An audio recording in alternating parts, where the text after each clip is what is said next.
On va parler de cette annonce du Hamas qui s'est donc dit prêt hier soir dans un communiqué à des négociations immédiates en vue de la libération des otages israéliens qui sont donc retenus à Gaza et des négociations en vue de la fin de la guerre. Bon, le Hamas qui se dit ce matin encore prêt, c'est une dépêche qui date d'ailleurs de quelques minutes, ils sont prêts à discuter pour finaliser les questions parce qu'il y en a encore et on va en parler avec vous Thomas Misraki. Vous êtes reporter au service international de LCI. Bonjour, merci d'être là. Et puis Rina Bassiste aussi qui est avec nous, correspondante de la radio israélienne à Paris. Enfin, elle sera là, connectée d'ici quelques minutes. Le Hamas, donc, prêt à négocier réponse au plan proposé par Donald Trump.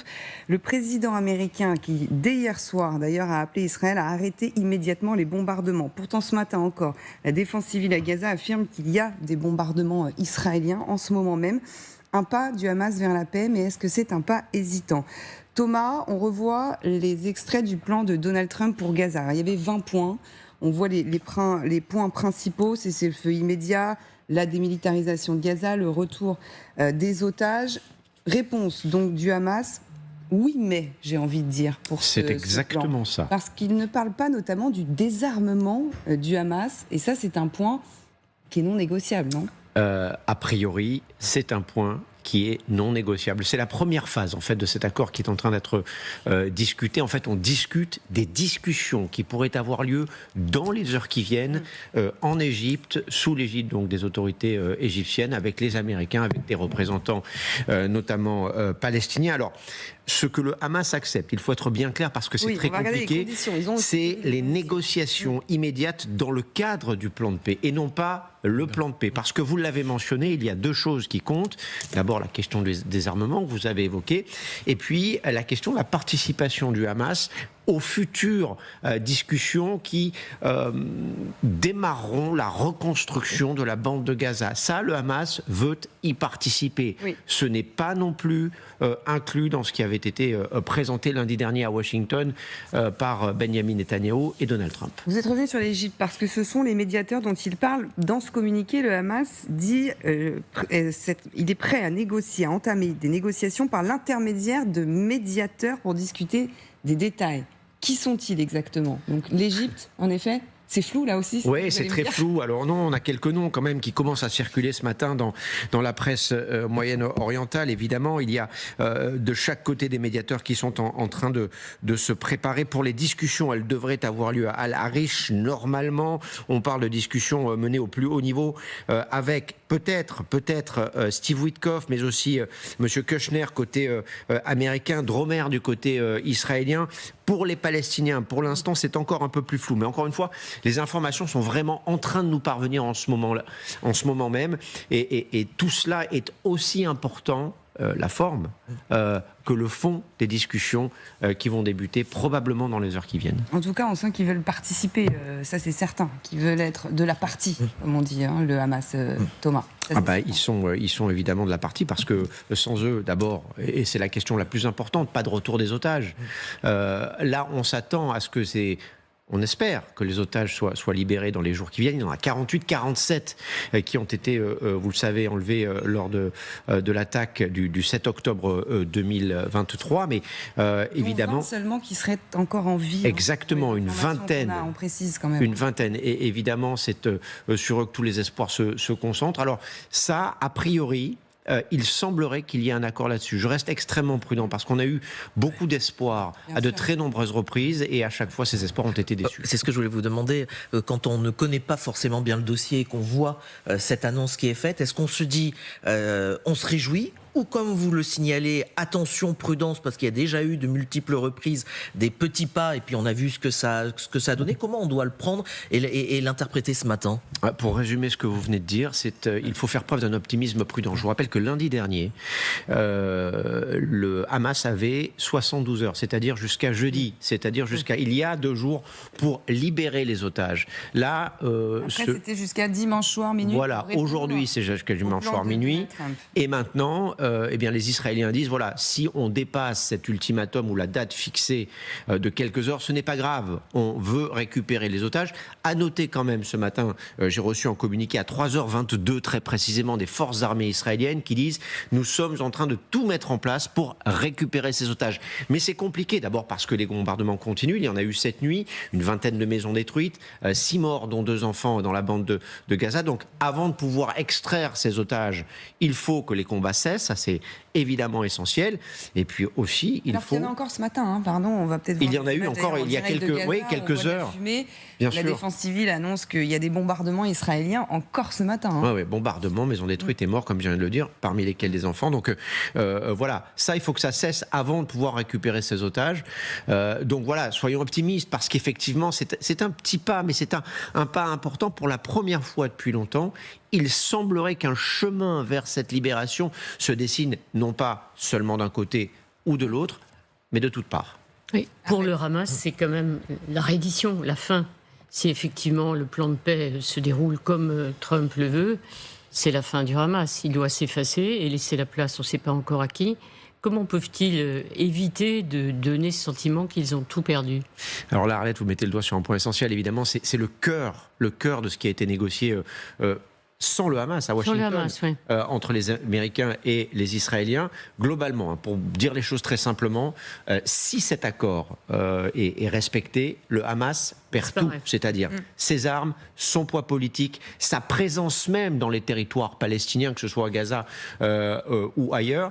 La seule chose qu'il soit encore en mesure de négocier, le Hamas, si cet accord était, je ne sais pas comment on dit, implémenté, s'il était mis en œuvre, disons, eh bien c'est sa survie tout simplement, c'est-à-dire que les membres du Hamas aujourd'hui devraient partir quelque part, on imagine le Qatar ou d'autres pays, et essayer de survivre et essayer d'espérer ne pas être les prochaines cibles de services comme le Mossad, par exemple, si Benyamin Netanyahou restait au pouvoir. On imagine mal le Premier ministre israélien laisser des membres de la direction du Hamas tranquilles dans les mois et dans les années qui viennent, si cet accord était accepté. Et ça, c'est pour les chefs. Il y aura tous ceux qui resteront quand même à Gaza. Oui, mais alors ça, vous savez, il y a des combattants entre 2000 et 15 000 selon les évaluations, toujours dans cette bande de Gaza. Mais encore une fois, si cet accord vient à être mis en œuvre, eh bien, l'idée, c'est que ces hommes et ces femmes renoncent complètement à se battre. Alors, Rina Bassiste est justement en direct avec nous, correspondante de la radio israélienne à Paris. Merci d'être là ce matin. La réponse d'Israël, justement. Alors, ce matin, il y a simplement eu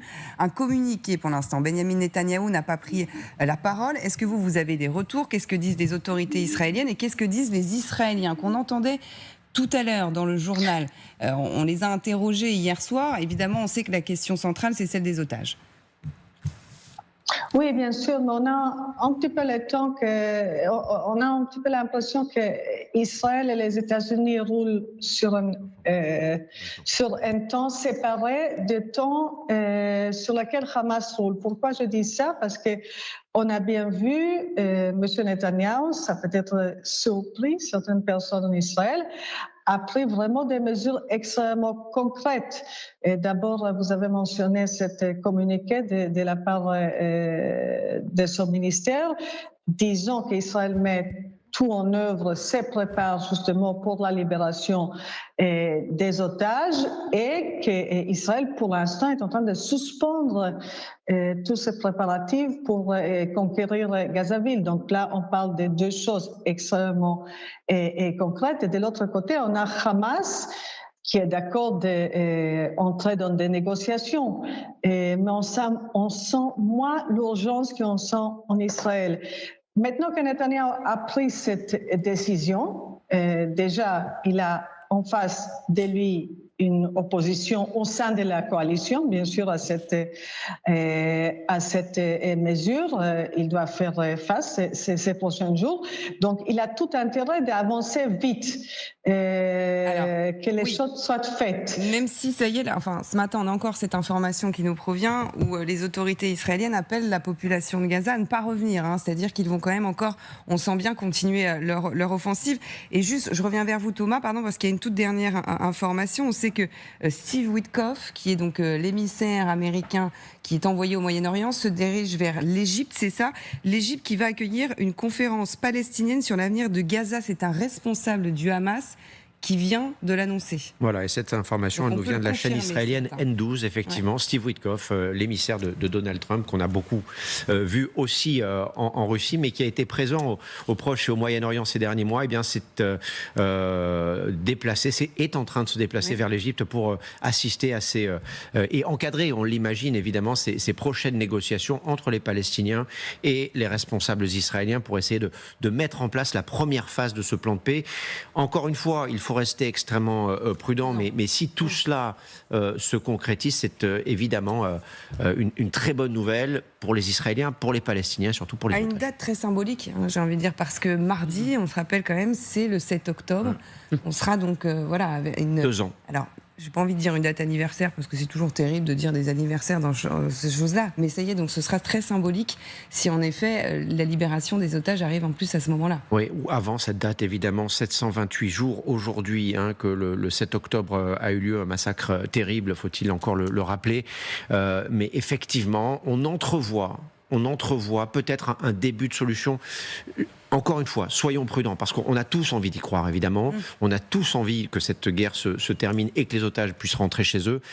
Mais il y a eu tellement de déceptions en 2 ans qu'il faut rester extrêmement prudent. Alors, je voudrais raccrocher à nous, à la France. Quelle est la place de la France dans tout ça ? Emmanuel Macron, qui a très vite réagi hier et qui donc a fait un tweet où à la fin, il parle notamment, donc forcément, que si ça arrive, il faudra remercier Donald Trump. Là, ça peut aussi quand même changer quelque chose, c'est-à-dire pour Donald Trump, c'est toujours un intérêt. Il y a l'intérêt, l'avantage de l'Amérique d'abord. Ça peut le légitimer dans sa position de domination sur l'Europe, en plus. Vous parliez de date. Moi, je crois que ce qui est important, surtout pour Donald Trump, c'est 3 jours après le 7 octobre, le 10, parce qu'il y a ce jour-là à Oslo, évidemment, vous le savez, la remise du prix Nobel de la paix. Et c'est cela que vise Donald Trump. Emmanuel Macron a eu ces mots il y a quelque temps, vous allez pouvoir me le confirmer, si effectivement les otages peuvent rentrer chez eux, que Donald Trump arrive à mettre fin à cette guerre entre le Hamas et Israël, peut-être méritera-t-il ce prix Nobel de la paix. Et on sait, et ça ce ne sont pas des supputations, que c'est son obsession à Donald Trump. Donc évidemment, il a aussi intérêt pour cette raison-là, et pardon, évidemment, elle est faible cette raison par rapport aux autres enjeux de ce dossier, mais d'obtenir un accord avant, évidemment, le 10 octobre. C'est légitime. Certains se demandent si, au fond, la reconnaissance d'un État palestinien par la France et par d'autres pays a poussé aussi Donald Trump à un peu accélérer, en dehors de cet intérêt pour un prix Nobel, mais peut-être est-il déjà choisi, le lauréat du prix Nobel cette année, il devra attendre 1 an.